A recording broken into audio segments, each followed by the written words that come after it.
Mere Christianity by C.S. Lewis.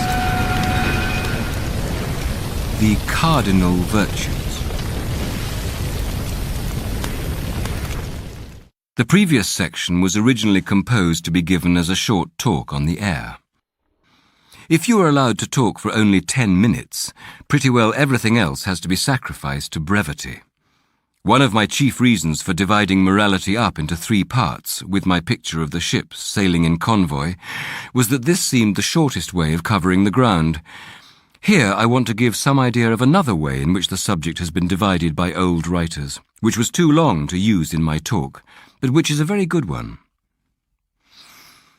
According to this longer scheme, there are 7 virtues. 4 of them are called cardinal virtues, and the remaining 3 are called theological virtues. The cardinal ones are those which all civilized people recognize. The theological are those which, as a rule, only Christians know about. I shall deal with the theological ones later on. At present, I am talking about the 4 cardinal virtues. The word cardinal has nothing to do with cardinals in the Roman Church. It comes from a Latin word meaning the hinge of a door. These were called cardinal virtues because they are, as we should say, pivotal. They are prudence, temperance, justice, and fortitude. Prudence means practical common sense, taking the trouble to think out what you are doing and what is likely to come of it. Nowadays, most people hardly think of prudence as one of the virtues. In fact, because Christ said we could only get into his world by being like children, many Christians have the idea that, provided you are good, it does not matter being a fool. But that is a misunderstanding. In the first place, most children show plenty of prudence about doing the things they are really interested in and think them out quite sensibly. In the second place, as St. Paul points out, Christ never meant that we were to remain children in intelligence. On the contrary, he told us to be not only as harmless as doves, but also as wise as serpents. He wants a child's heart, but a grown-up's head. He wants us to be simple, single-minded, affectionate, and teachable as good children are, but he also wants every bit of intelligence we have to be alert at its job and in first-class fighting trim. The fact that you are giving money to a charity does not mean that you need not try to find out whether that charity is a fraud or not. The fact that what you are thinking about is God himself, for example when you are praying, does not mean that you can be content with the same babyish ideas which you had when you were a 5-year-old. It is, of course, quite true that God will not love you any the less, or have less use for you, if you happen to have been born with a very second-rate brain. He has room for people with very little sense, but he wants everyone to use what sense they have. The proper motto is not, "Be good, sweet maid, and let who can be clever," but, "Be good, sweet maid, and don't forget that this involves being as clever as you can."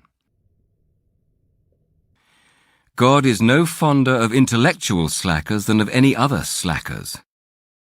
If you are thinking of becoming a Christian, I warn you, you are embarking on something which is going to take the whole of you, brains and all.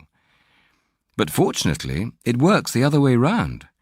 Anyone who is honestly trying to be a Christian will soon find his intelligence being sharpened. One of the reasons why it needs no special education to be a Christian is that Christianity is an education itself.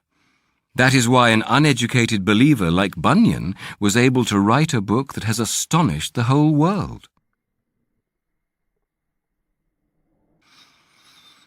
Temperance is, unfortunately, one of those words that has changed its meaning. It now usually means teetotalism. But in the days when the second cardinal virtue was christened temperance, it meant nothing of the sort. Temperance referred not specially to drink, but to all pleasures, and it meant not abstaining, but going the right length and no further. It is a mistake to think that Christians ought all to be teetotalers. Mohammedanism, not Christianity, is the teetotal religion. Of course, it may be the duty of a particular Christian, or of any Christian at a particular time, to abstain from strong drink, either because he is the sort of man who cannot drink at all without drinking too much, or because he is with people who are inclined to drunkenness and must not encourage them by drinking himself. But the whole point is that he is abstaining for a good reason from something which he does not condemn and which he likes to see other people enjoying. One of the marks of a certain type of bad man is that he cannot give up a thing himself without wanting everyone else to give it up. That is not the Christian way. An individual Christian may see fit to give up all sorts of things for special reasons, marriage or meat or beer or the cinema. But the moment he starts saying the things are bad in themselves, or looking down his nose at other people who do use them, he has taken the wrong turning. One great piece of mischief has been done by the modern restriction of the word temperance to the question of drink. It helps people to forget that you can be just as intemperate about lots of other things.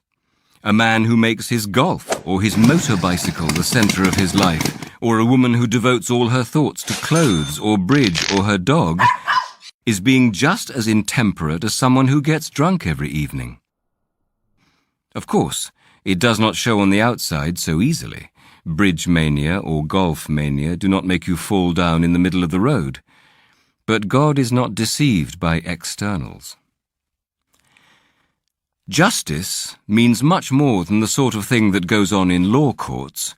It is the old name for everything we should now call fairness. It includes honesty, give and take, truthfulness, keeping promises, and all that side of life. And fortitude includes both kinds of courage, the kind that faces danger, as well as the kind that sticks it under pain. Guts is perhaps the nearest modern English. You will notice, of course, that you cannot practice any of the other virtues very long without bringing this one into play. There is one further point about the virtues that ought to be noticed. There is a difference between doing some particular just or temperate action and being a just or temperate man. Someone who is not a good tennis player may now and then make a good shot. What you mean by a good player is a man whose eye and muscles and nerves have been so trained by making innumerable good shots that they can now be relied on. They have a certain tone or quality which is there even when he is not playing, just as a mathematician's mind has a certain habit and outlook which is there even when he is not doing mathematics. In the same way, a man who perseveres in doing just actions gets, in the end, a certain quality of character. Now, it is that quality, rather than the particular actions, which we mean when we talk of virtue. This distinction is important for the following reason. If we thought only of the particular actions, we might encourage three wrong ideas. 1. We might think that, provided you did the right thing, it did not matter how or why you did it, whether you did it willingly or unwillingly, sulkily or cheerfully, through fear of public opinion or for its own sake. But the truth is that right actions done for the wrong reason do not help to build the internal quality or character called a virtue, and it is this quality or character that really matters. If the bad tennis player hits very hard, not because he sees that a very hard stroke is required, but because he has lost his temper, his stroke might possibly, by luck, help him to win that particular game, but it will not be helping him to become a reliable player. 2. We might think that God wanted simply obedience to a set of rules, whereas he really wants people of a particular sort. 3.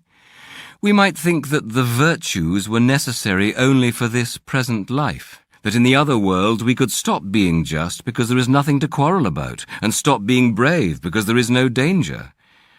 Now, it is quite true that there will probably be no occasion for just or courageous acts in the next world, but there will be every occasion for being the sort of people that we can become only as the result of doing such acts here.